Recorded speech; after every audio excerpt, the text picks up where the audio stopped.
Всем привет, қалайсыздар? Маған 8 мартқа осындай сыйлық түсті, бұйырды, қайынсіңілім сыйлады. Қазір соны бірге ашамыз, распаковка чек жасаймын ғой сіздерге. Ал кеттік бірге ашайық. Бала-шағамен қарап отырмай, осылай жақсылап упаковать етіп жіберіпті. Ішінде 7 түрлі дүние бар, пісіріп бересің. Әр әйел адамға керек дүние ғой деп сыйлады.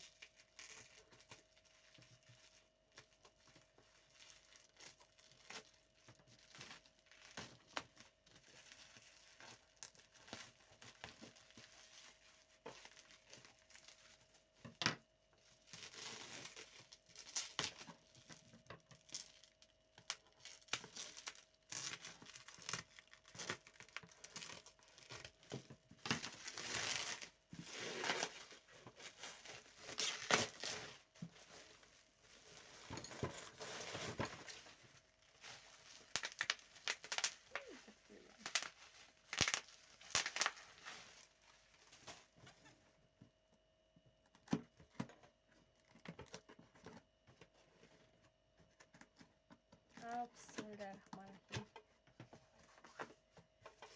Так. Насадка. 7 в одном ғой. 7 в одном. Бірінші насадка. Әрқайсысын әдемілеп тұрып орап салып жатыр.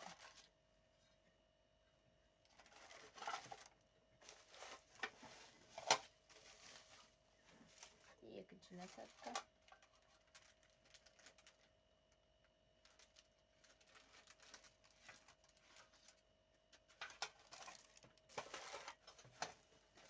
Үшінші насадка.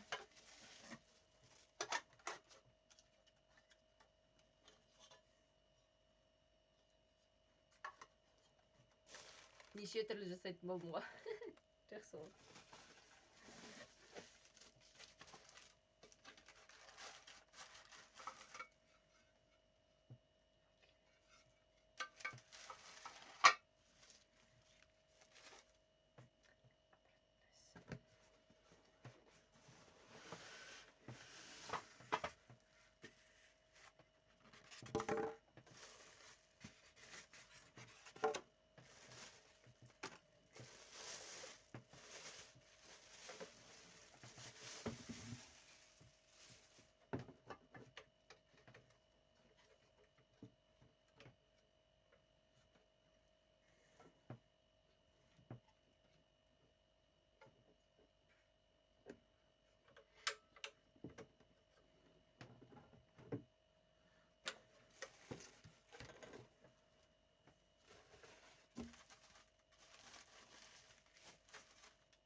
Ал достар, осымен распаковкамыз осылай болды. Біздің барлығына асықпай жеке-жеке көрсетуге тырыстым.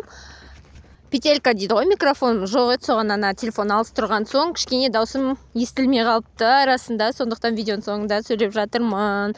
Барлықтарыңызға тамашалағандарыңызға рахмет. Комментарий жазып, лайк басып, подписаться бөлімде колокольчикті басып қойыңыздар. Видеоның соң жағында бірінші орешкті пісіріп көрдік. Енді мына бельгийский вафлиді тоже алдағы уақытта пісіріп көреміз. Орешкіміздің рецепті дұрыс болмай қалды ма, кішкене қаттылау болып шықты.